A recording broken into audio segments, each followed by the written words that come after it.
Audio Jungle. Audio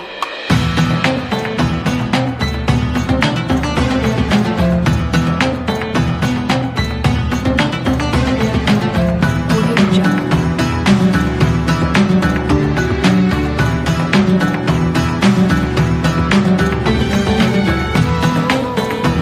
Audio Jungle. Bismillahirrahmanirrahim. Assalamualaikum warahmatullahi wabarakatuh. Alhamdulillah. Alhamdulillahi rabbil alamin wa bihi nasta'in ala umurid dunya waddin. Wassalatu wassalam ala sayyidil mursalin sayyidina wa maulana Muhammadin khataman nabiyyin wa ala alihi wa sahbihi wa man tabi'ahum bi ihsanin ila yaumiddin, amma ba'd. يقول الله تعالى في القرآن العظيم وهو أصدق القائلين وسارعوا إلى مغفرة من ربكم وجنات أرضها السماوات والأرض أعدت للمتقين.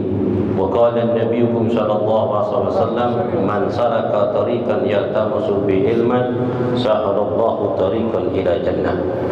صدق الله العظيم وصدق الرسول الكريم ونحن على ذلك من الشاهدين. Amin amin ya rabbal alamin ya mujibas sa'ilin. Yang kita muliakan para asatidz, para hujjah, para orang tua, khusus ketua Masjid Jami Baitul Shalihin, orang tua kita Bapak Haji Aslih bin Haji Salim, wali majlis ini dengan pembacaan Quran Suratul Fatihah. Al-Fatihah salamah wal afa wal afiyah wa taufiq wal hidayah wal barakah ila hadratin Nabi Muhammad sallallahu alaihi wasallam. Al-Fatihah.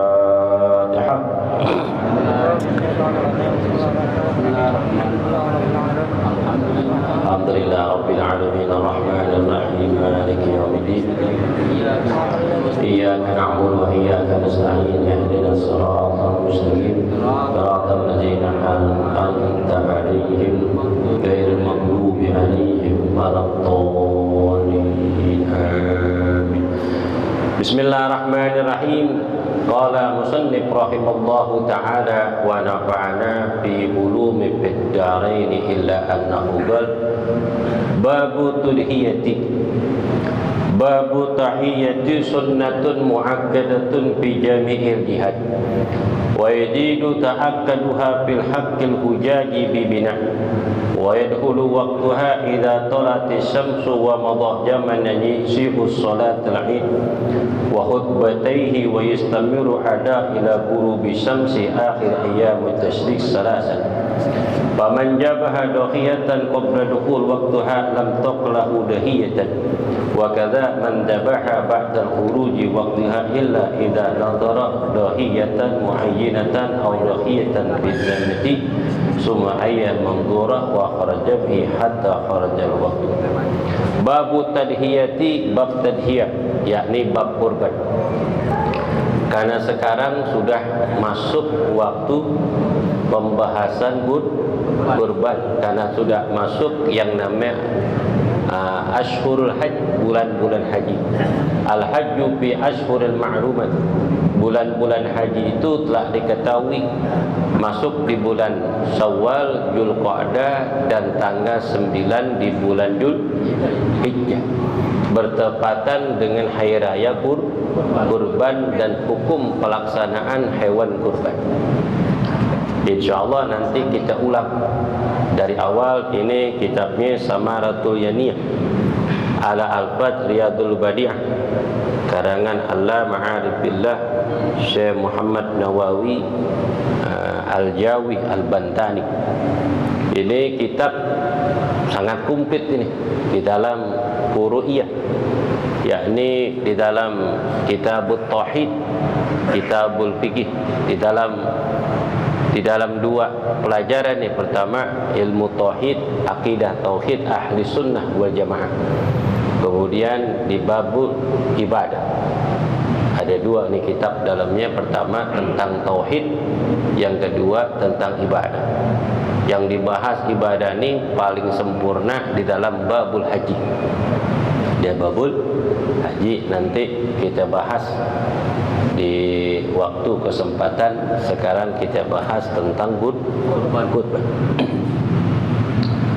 Babu dahiyati, bab dahiyah, Bab kurban. Hiya ma yajbahu minan na'imi taqarruban ila Allah min yaumil 'idi ila akhir ayyamut tasyrik. Kurban itu adalah hewan yang disembelih pada hari raya kurban taqarrub ila Allah, semata-mata mencari ridha Allah. Ila akhir ayyamut tasyrik, sampai akhir yaumut tasyrik. Itu yang namanya kurban. Hukmuha sunnatun muakkadatun. Hukum kurban itu adalah sunnah muakkad fi jami'il jihad, dari semua arah. Dari semua arah ini di antara 3 mazhab, baik Imam Syafi'i wa Imam Abu Hanifah wa Imam Ahmad bin Hanbal. Khilafan di Imamul Malik, berbeda dengan Imam Malik. Annaha sunnatul kifayatin. Menurut Imam Malik ini adalah sunnah kifayah, bukan sunnah muakkad. Dikatakan sunnah muakkad lama suriat bisanati saniyah minal hijrah, kakala disyariatkan kurban itu pada tahun kedua minal hijrah. Pertama kali Nabi berkorban adalah 1 ekor onta yang besar yang dikorbankan kakala pertama kali disyariatkan sholat id dan bertepatan pada hari raya kurban. Dan Nabi SAW tidak pernah meninggalkan yang namanya korban sampai akhir hayatnya. Makanya itu sunnah muakkad. Hukum korban itu sunnah muakkad yang dilakukan perorangan, bukan satu orang yang kerjain kemudian gugur yang lain. Buat Imam Syafi'i sunnah muakkad perorangan. Tidak ada yang namanya gugur salah satu di antara keluarga, satu orang mengerjakan gugur yang lain, enggak. Sunnah muakkad sama seperti fardu ain, dikerjakan perorangan, tidak bisa diwakilkan kepada orang lain. Ini namanya sunnah muakkad, sunnah yang diharuskan, yang dikerjakan perorangan. Beda dengan sunnatul kifayah. Ada sunnah kifayah, ada fardul kifayah.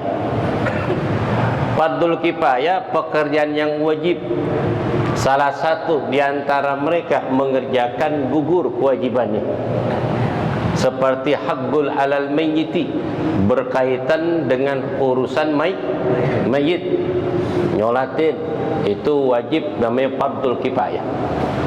Termasuk nguburin, ngapanin, mandiin, gotong jenazah, bawa ke ambulan, sampai taruh tuh kemana? Ke liang lah. Itu namanya fardul kifayah. Salah seorang di antara mereka perwakilan jamaah, gugur yang lain kewajibannya. Ada lagi namanya sunnah kifayah. Sunnah kifayah itu kabasmalati indal aktin bil jama'atin, seperti makan baca bismillah kalau makan rame-rame, seperti makan di nampan. Makan di nampan 3 orang, 4 orang, 5 orang. Kemudian saking laparnya nih teman-teman kita, salah satu di antara mereka nggak baca bismillah, atau yang baca bismillah, maka gugur yang namanya sunnah kifayah. Karena satu orang yang apa? Yang baca bismillah, yang lain gugur. Itu namanya sunnah kifayah. Ada lagi pekerjaannya wajib, tapi niatnya sunnah. Pekerjaannya wajib, tapi niatnya sunnah. Katawafi fi baitillah, seperti orang tawaf di Baitullah. Orang yang tawaf ke Baitullah pekerjaannya wajib, tapi niatnya sunnah. Enggak niat juga enggak apa-apa, karena didahului dengan niat takal dipakai ihram. Nawaitul hajja wa haramtu bihi lillahi ta'ala. Enggak perlu niat lagi. Yang namanya pekerjaan wajib tapi niatnya sunnah. Begitu juga sa'i wajib tapi niatnya Wa ramlil jumratil aqabah, melempar jumratul aqabah di Mina. Itu pekerjaannya wajib, tapi niatnya sunnah. Begitu juga memandikan jenazah. Memandikan jenazah hukumnya wajib, tapi niatnya sunnah. Yang niat siapa? Yang mandiin apa si mayit yang mandi? Yang dimandiin. Nah, tanya guru Haji Mursyidin no, yang mandi jenazah. Guru, kalau lagi mandi jenazah negor gak? Mayit, lu baca bismillah dulu, gua mau mandiin. Enggak guru ya? Enggak. Kalau umpama si mayit mau mandi kemudian dia niat mandi, berarti bukan mayit dia. Dia hidup karena bisa ngomong. Mayit kan nggak bisa ngapa-ngapain. Maka hukumnya fardul kifayah, pekerjaannya fardul kifayah, tapi niatnya sunnah. Niatnya sunnah. Itu namanya fardul atau sunnatul kifayah. Begitu juga kurban. Kurban ini menurut Imam Syafi'i wa Imam Abu Hanifah wa Ahmad bin Hanbal qalu inna udhiyata sunnatun muakkadatun. Sungguhnya udhiyah ini, korban ini adalah hukum sunnah muakkad. Menurut Imam Malik adalah sunnal kifayah. Karena diambil hadis dari Abu Ayyub radhiyallahu ta'ala anhu. Kunna najbahu rajulun syatan li ahlil baiti. Ketika riwayat Abu Ayyub yang mengatakan, dulu kami menyembelih satu ekor kambing, seseorang menyembelih satu ekor kambing untuk keluarga. Dikarenakan hukumnya sunnah kifayah. Ini gugur kewajiban sunnahnya apabila satu orang mengerjakan, satu orang yang mengerjakan di keluarga, yang lain gugur. Ini mazhab Maliki bang. Kita mazhab Syafi'i. Jangan dibahas-bahas ini. Nanti tukang kambing, tukang sapi pada datangan ke masjid Baitus Sholihin. Itu siapa yang ngajar Babas Sri? Satu kambing untuk keluarga. Itu enggak. Tapi di dalam kitab Fatwa Ibnul Hajar Al-Haytami, niatus tasriki li ahlil baiti yajuz. Hukumnya diperbolehkan kalau orang motong kambing niatnya untuk keluarga, tasrikin niatik, dibarengin niatnya litajuru disawab, untuk mendapatkan pahala. Dapatin. Tapi pertama kali yang diniatkan itulah yang dapat. Sama seperti acara haul. Acara apa? Acara haul. Yang diholkan satu apa dua? Atau kenapa saudaranya dibawa-bawa? Gabungin tahlilan. Tapi yang nuholin cuman satu. Yang diholin cuman satu orang. Tapi kakak ngirim arwah ketika baca Yasin, tahlil dan tamid. Banyakkah yang disebutin keluarganya? Kenapa? Ditasriki sawab, untuk mendapatkan pahala apa yang kita niatkan. Itu cuman begitu doang. Tapi enggak gugur kewajiban sunnah kifayahnya kalau yang ngorban cuman satu tapi diniatin keluarga, yang dapat cuman satu pertama kali yang disebut. Kalau bakal makan boleh. Ini saya potong kambing bakal makan sekeluarga boleh. Kalau nggak nyelap kambing atau. Kalau masalah kurban itu nggak sah, nggak boleh. Satu kambing hanya satu orang. Satu ekor sapi buat 7 orang, satu ekor onta untuk 7 orang. Boleh gak Pak Ustadz? Saya motong korban nih satu kebok yang paling gede, gue beli gocap. Taruh tuh di masjid Baitus Sholihin. Saya nggak mau patungan, sendiri aja, cakep.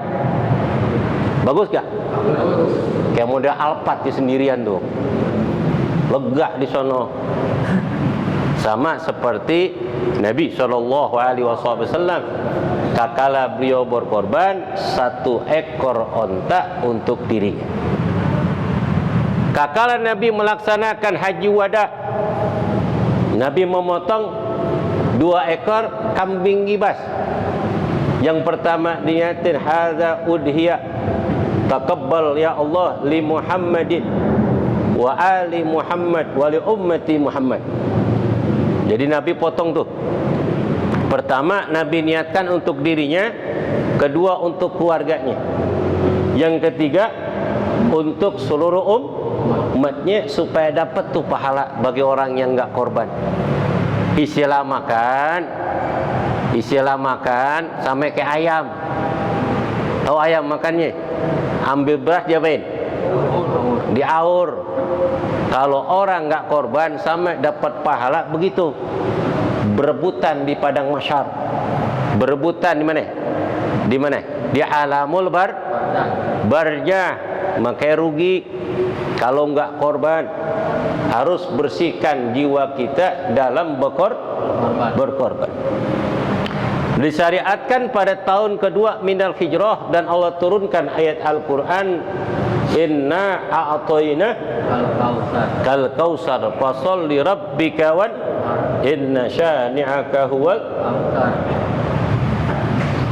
Sesungguhnya kata Allah, kami telah memberikan kepada engkau ya Muhammad, hai manusia, nikmat yang begitu banyak.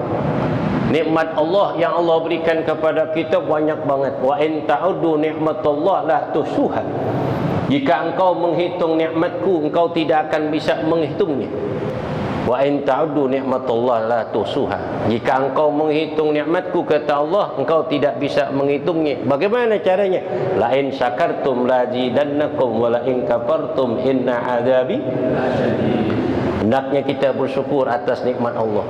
Enggak cukup kita bersyukur kepada Allah ketika kita berdagang dapat untung. Lihat tuh saldo, lihat duit di kotak, kita hitung. Modal sekian, untung 2 kali lipat. Enggak cukup kita bilang alhamdulillah ya Allah, jazakumullah khair. Enggak cukup kita mengucapkan alhamdulillah, terima kasih ya Allah. Enggak cukup. Kecuali kita melaksanakan sholat. Baik sholat sunnah ataupun sholatul wajib, jangan kita tinggal.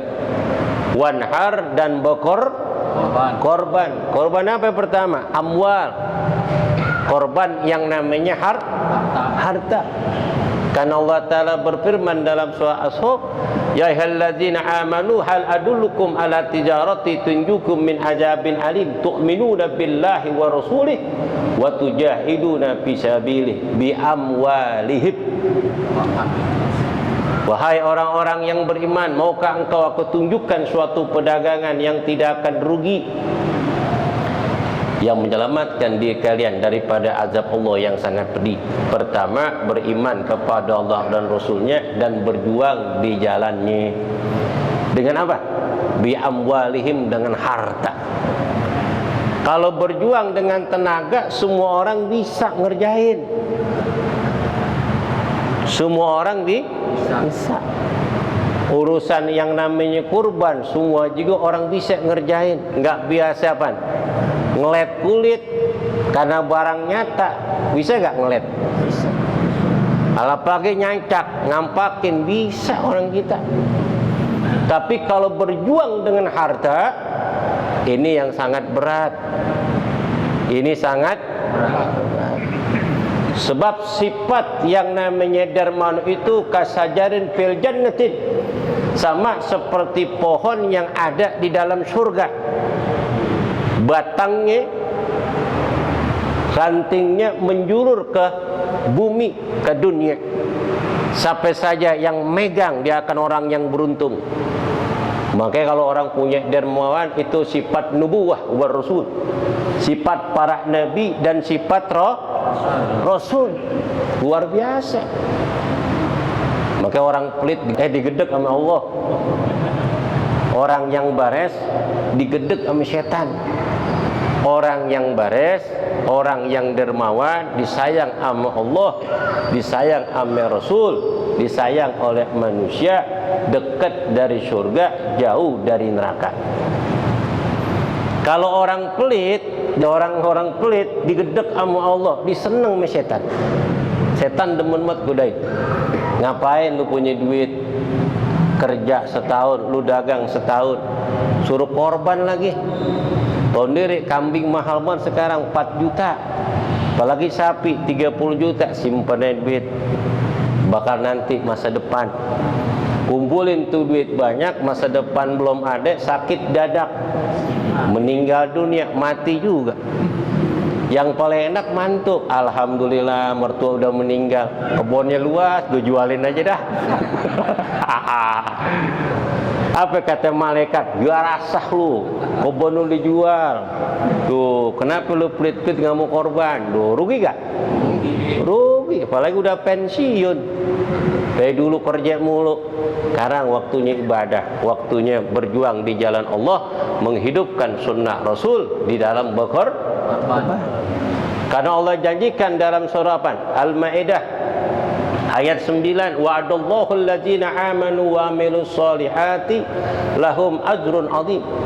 Sesungguhnya Allah telah menjanjikan bagi orang-orang yang beriman dan melakukan amal soleh, bagi mereka itu limpahan pahala yang sangat besar. Alhamdulillah. Seperti kurban. Sahabat datang kepada Rasulullah SAW menanyakan, ya Rasulullah, ma hiya udhiyatu? Qala sunnatu abikum Ibrahim. Wa malana ya Rasulullah? Qala likulli sya'ratin asru hasanah. Rawahu Tirmidzi wa Nasa'i an Abi Hurairah. Ada seseorang datang kepada Rasulullah SAW dan menanya, ya Rasulullah, korban itu apa sih? Dijawab oleh Rasulullah, adalah pekerjaan baik yang pernah dikerjakan oleh datuk kamu Nabiullah Ibrahim. Apa yang kami dapatkan ya Rasulullah jika kami berkorban? Qala likulli sya'ratin asru hasanah. Maka Rasul menjawab, siapapun orang yang berkorban, satu helai rambut yang nempel atau satu helai bulu yang nempel pada hewan korban tersebut adalah 10 kebaikan. Alhamdulillah. Bulu yang nempel pada hewan korban, baik itu kambing ataupun sapi, yang tidak menjadi rebutan oleh manusia dan dipandang sebelah mata oleh manusia, tapi ada nilai yang sangat besar yang Allah berikan bagi mereka yang mau berkorban. Alhamdulillah. Belum dagingnya, belum tulangnya, belum sumsumnya, isi hewan korban tersebut adalah kebaikan yang Allah berikan kepada orang yang mau berkorban. Itu korban. Allah Subhanahu wa taala berfirman dalam surah Al-Hajj ayat 34, wa likulli ummatin ja'alna mansakan liyazkuru smallaha ala ma razaqahum min bahimati wal an'am wa ilakum ilahid wahid falahu aslimu wa basyiril muhbitin. Telah kami perintahkan umat-umat dahulu agar mereka berkorban, agar mereka mengingat akan Allah Subhanahu wa taala atas rezeki ternak yang Allah berikan kepada mereka. Ilahukum ilahu wahid falau aslimu. Tuhan kamu adalah Tuhan yang Maha Esa. Hanya kepada Dialah, yakni Allah, kalian berserah diri.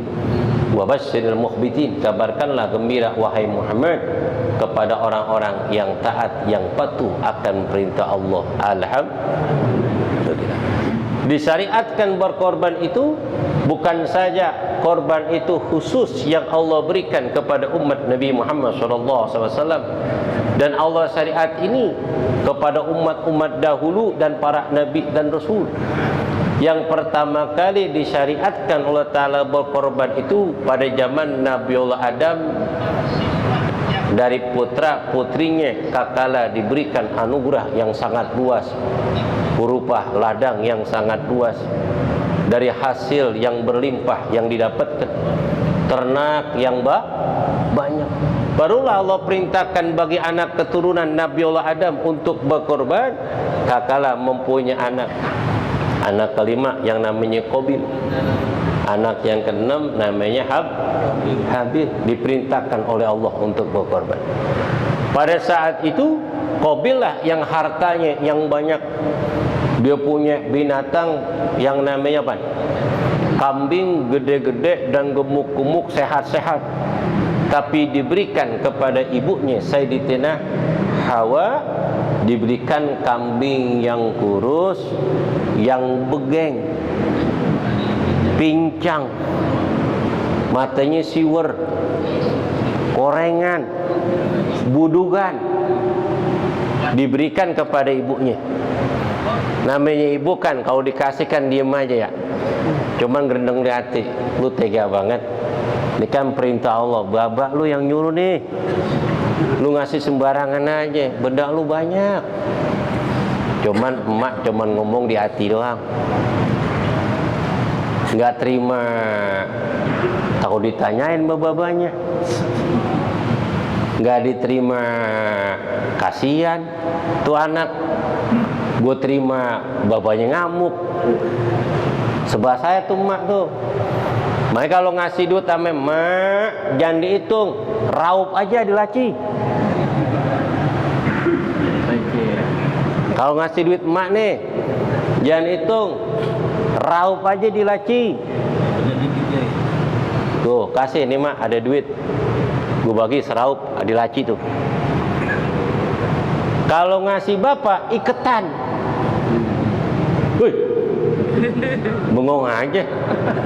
Kalau ngasih bapak itu iketan jitong, jangan raup dikit, kasih bapak iketan. Kenapa Ustaz? Kalau bakal emak raupan, kalau kasih bapak kita iketan. Karena yang nyari duit siapa? Bapak kita yang nyari duit. Panas-panasan kejemur siapa? Bapak kita. Yang mikul, yang ngangkat, yang nyari duit bapak, yang ngabisin ibu. Pantes raup aja. Betul? Jangan terbalik, udah bapak udah pensiun, kerja kagak, ngaji arisan mulu. Ngasih duit dihitung bakal bapak. Kalau bakal emak banyak bener, salah lo ngasih. Sebab kalau duit emak nggak mungkin duit bapak kita. Kalau kita kasih duit bapak, duit emak kita. Kapan aja diminta boleh. Coba kalau bapak nggak punya duit, kita duit udah kasih emak nih, titipin tuh duit. Tuh bapak kita minta duit, jomelin, duit ngerokok mulu duit. Duit bakal beli rokok mulu, bisa nyari duit tuh kagak, udah pensiun. Ngerokok mulu. Ngopi dah, di pos dah. Rokok lagi. Akhirnya tuh bapak sering bengong.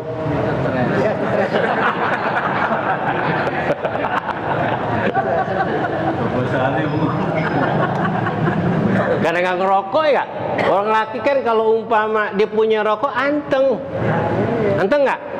Di rokok nggak ada, kopi kagak, asem dah. Bengong aja dia. Udah bengong, ingat omongan bininya, pikiran kurus, mati dah.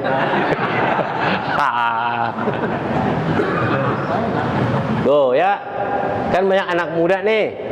Kalau ngasih duit emak, seraup aja. Kalau duit ngasih duit ke bapak, seikat gepok-gepok tuh. Karena dia yang nyari duit, dia nyari duit. Kalau nyari duit nih, ini bapak belum pulang, ketemu di gang, tuh bocah lagi main bola, berhenti gak? Wah, bapak datang, Uber gak?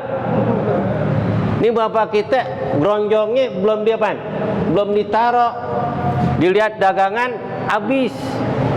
Mbak bagi duit, kasih gak kira?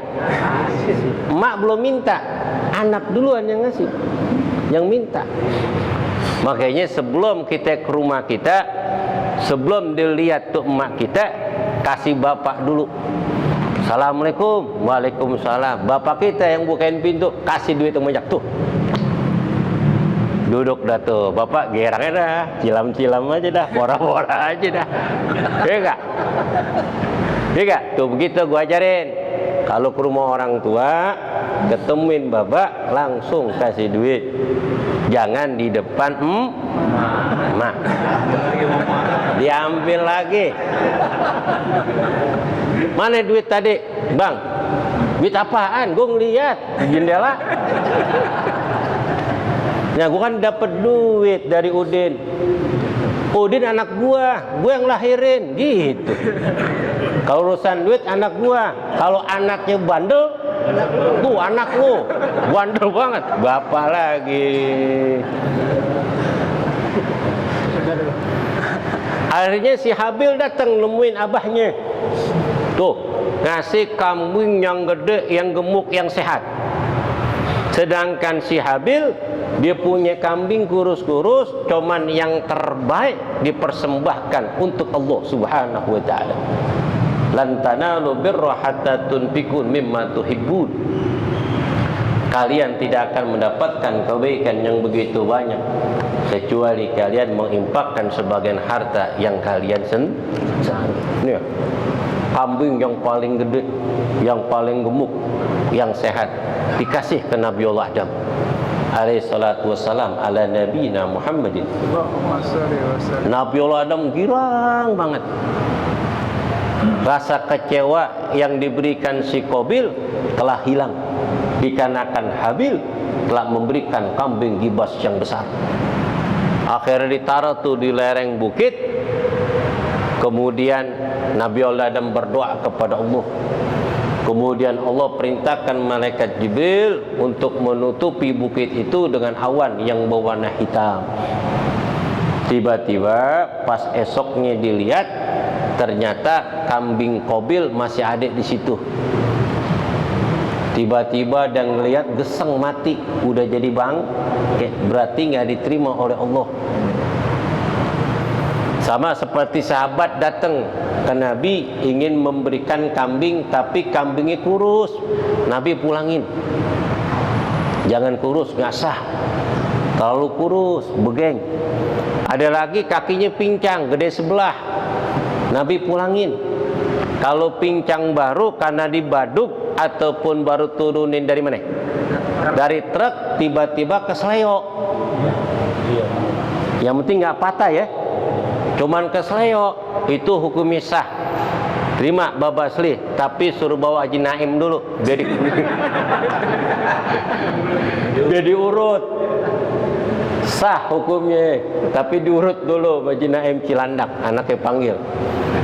Suruh urut. Sah. Kenapa? Cuman pincang doang. Kecuali patah. Kalau tanduknya patah nggak apa-apa. Karena tanduk tulang. Kemudian ada lagi yang datang nih, lihat matinya siwer, lihat kambing mati siwer. Kata Nabi, ini kambing siapa siwer? Matanya nggak ngelihat, rabun nggak ngelihat, nggak boleh Nabi pulangin. Matanya rabun, pulangin. Takut berjembatan Siratul Mustaqim di padang mahsyar, keder dia. Nggak ngelihat, siwer. Matanya rabun, nggak kelihatan. Begitu juga yang matanya apa? Jereng. Matanya buta, dua-duanya nggak sah. Buta itu nggak sah. Termasuk jewer. Apa namanya? Jereng. Jereng nggak sah juga. Harus matanya dalam keadaan sehat, normal. Kalau jereng, jembatan Siratul Mustaqim, kait yang tunggangnya lurus di melengos. Lu nyari yang jereng. Nabi ngelarang. Nggak boleh. Kalau kupingnya pan, cuman doblos, dinamain tuh ya nomor 1, 2 nggak apa-apa. Kalau kotores nggak sah. Tidak. Kalau kambing sapi giginya ompong nggak apa-apa. Ompong 1, 2 nggak apa-apa. Kalau semuanya nggak boleh. Ketuaan. Nabi pernah pulangin kambing yang gigi kagak ada sama sekali. Udah tuaan. Nggak kasih sama Nabi. Jangan dipotong, dijamin modar.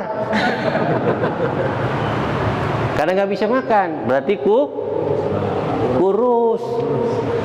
Nggak boleh. Bagaimana kalau cacat cuma sedikit, Pak Ustadz? Cacat apa? Tuh, umpama pantatnya kena baduk, gores ya Kak? Itu nggak apa-apa. Karena tidak mengurangi daging. Kalau dipotong di sapi ternyata parunya rusak, nggak apa-apa. Karena penyakit bagian dalam, kecuali penyakit bagian dohir. Tuh pahanya borokan, keluar nanah aja itu nggak boleh. Berarti merusak bagian dagingnya kelihatan. Itu hukumnya nggak sah. Ternyata kambing gibatnya Habil hidup di dalam surganya Allah Subhanahu wa taala. Dijaga oleh Allah Subhanahu wa taala dalam surga. Di balik hikmah yang Allah perintahkan kepada putra-putrinya Nabiullah Adam untuk berkorban, ternyata kambing Habil lah yang diterima oleh Allah untuk menggantikan jasad Nabiullah Ismail. Kakala Allah uji tuh Nabiullah Ibrahim di dalam mimpi. Apakah Nabiullah Ibrahim mencintai istrinya dan anaknya? Menguji dengan berupa mimpi. Ya bunayya innil ara fil manami inni ajbahuka pandur ma tara. Ya abati if'al ma tu'maru satujuni insyaallah taala minas sabirin. Kakala mimpi ni Nabiullah Ibrahim mengatakan, wahai putraku, sungguhnya aku bermimpi menyembelih engkau. Bagaimana pendapat engkau? Dijawab oleh Nabiullah Ismail, kerjakanlah wahai ayahku apa yang telah kau perintahkan kepada engkau, apa yang telah Allah perintahkan kepada engkau. Engkau akan mendapatkanku termasuk golongan orang-orang yang sabar. Bayangin mimpi berat Nabiullah Ibrahim untuk menyembelih putranya semata wayang yang diharapkan sebagai penerus kenabian sudah wafatnya Nabi Ibrahim disuruh sembel. Karena ini perintah Allah. Tidak ada sesuatu yang berat kalau memang Allah berkehendak untuk mencari ridha-Nya, maka tidak ada sesuatu yang paling berharga daripada iman dan membuktikan keimanan kita dengan cara berkorban. Untuk mendapatkan kemuliaan derajat yang sangat tinggi di sisi Allah harus dengan pengorbanan. Apa yang Allah perintahkan di dalam surah Al-Quran tentang pengorbanan para nabi dan rasul, mereka diabadikan namanya Allah Ta'ala di dalam surah Al-Quran. Sama kayak kita pengen hidup mulia, pengen hidup terhormat, urusan dunia diberikan kemudahan kelancaran Allah, hendaknya kita berkorban. Korban yang paling berat adalah korban harta. Kalau semua orang korban tenaga, yang beli sapi siapa? Kalau semuanya ngasah golok me pisau. Betul? Tuh, korban harta. Baru tenaga dan pikiran. Zalika khailakum in kuntum ta'lamun. Itulah yang lebih baik jika kalian mengetahui. Alhamdulillah. Kakala Nabi Ibrahim itu menggendong putranya kakala hari raya Idul Adha. Kakala terbitnya matahari itu di Mina, di sebelah kulon itu bukit, di situ ada bangunan putih yang namanya Masjid Ibrahim. Itu masjid itu tentang sejarah penyembelihan Nabiullah Ismail. Sampai sekarang ada tempatnya. Kakala anak itu di pangkuan ayahnya, kemudian diikat dengan kain putih oleh ibunya. Kemudian Nabi Ibrahim berkata, wahai putraku Ismail, apa yang kau minta kepada ayahmu sebelum aku menyembelih engkau? Dijawab oleh Nabiullah Ismail, wahai ayahku, bukalah kain putih yang menutupi mataku. Aku ingin lihat wajah kedua orang tua. Dibuka tuh ame ibunya Sayyidina Hajar. Nangis Siti Hajar tuh.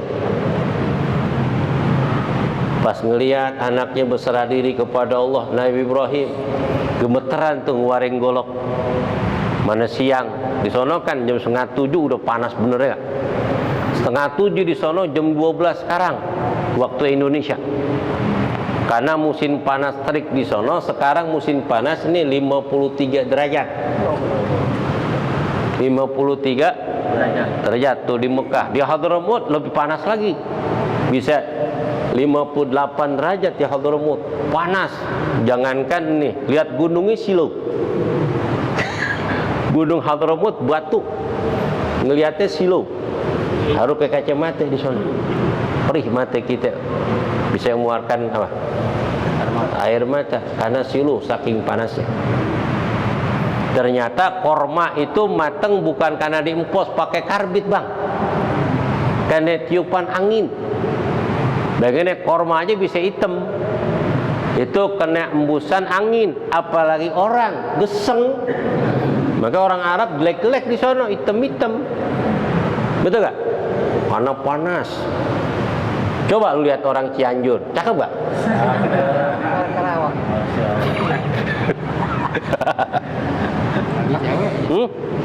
Oh, Bapak Sari tahu dia. Apalagi ceweknya Bapak Sari ya. Wah, bukan main. Kakak dibuka tuh. Langsung Nabi Ibrahim ingin menyembelih itu putranya. Tiba-tiba datang malaikat Jibril. Dikatakan, ya Ibrahimu, sodakta ru'yataka. Ya Ibrahim, engkau telah membenarkan mimpi itu. Wa bajahna bijabhil azim, dan kami sembelih putramu dengan penyembelihan yang sangat besar. Allah perintahkan malaikat Jibril untuk mengambil kambing gibas yang hidup di dalam surga untuk menggantikan jasad Nabiullah Ismail, korbannya si Habil. Wa yajidu ta'akkaduha fi haqqil hujaji fil mina, dan sangat dikuatkan sunnah muakkad itu, berkorban itu bagi orang yang haji fil mina, di Mina. Bagi orang haji sangat dianjurkan. Amalan yang terbaik pada hari raya kurban adalah memotong hewan kurban, apalagi di Mina. Dibeli kambing tuh, yang namanya kambing ataupun onta, untuk dipotong pada hari kurban. Itulah yang paling abdul amaliyah di hari raya kurban adalah berkurban. Abdulnya lagi orang yang melaksanakan ibadah haji, karena kemuliaan tempat ngikutin Nabiullah Ibrahim dan junjungan Nabi besar Muhammad SAW. Kalau kita korban di rumah, kapan aja bisa. Insya Allah tiap tahun korban itu pasti ada. Tapi kalau di Mina, bisa jadi seumur hidup kita berkorban kambing ataupun onta seumur hidup, karena kita pergi haji. Mau pergi haji lagi, lihat dulu keadaan. Karena orang yang daftar aja bisa 15 tahun akan datang baru berangkat, 20 tahun. Umpama Allah takdirkan kita pergi haji tahun akan datang, korban di sono, korban di Mina. Kalau di rumah, kapan tiap tahun mengadakan kurban. Kalau memang kita diberikan sehat, panjang umur, ada rezeki. Tapi kalau dia kata udah niat, sekarang kurban, jangan ditunda-tunda. Karena umur kita nggak tahu. Uang baru ada separuh, pusat nggak apa-apa, baru ada separuh. Cari dah di rumah, kali nyelip-nyelip, di peci kali masih ada. Di bawah kasur mungkin, atau di laci kali, atau di dake tuh. Tahu dake? Nu lubang angin. Tuh di situ, cari. Kalau enggak di sepatu kali. Kita selipin uang di situ, nggak ketahuan. Di buku kali, itu duit ustad. Harus korban, celengin, bongkar celengin. Masih ada 2,5 juta pusat, kurang 2 sejuta lagi. Panggil anak mantu. Ini babak mau ngorban ini, sapi ngikut, tapi duit kurang 1 juta. Minta sama mantu, anak. Mantu 3, kelar. Kata anak mantu, udah pak, tuh duit pegang bal baba aja. Nih uang saya ini 4 juta. Langsung tuh beli sapi, ikut daftar. Patungan, beli sapi. Alhamdulillah. Baru niat duit kita utuh. Anak menantu belain kita. Alhamdulillah. Yang penting niat. Ini niat kagak boro-boro ngumpulin duit. Sama mau pergi haji, saya mah pengen banget pergi haji. Moto mah sering banget moto, tapi nggak dipanggil-panggil. Daftar. Jangan moto. Daftar. Kau udah daftar, insya Allah pasti berangkat. Moto. Kau daftar, ada duit gak? Ada duit berarti tuh begitu. Sampai pengen kurban, niat dulu. Udah niat, lihat kantong, lihat saldo, ada di duit, buru-buru ambil.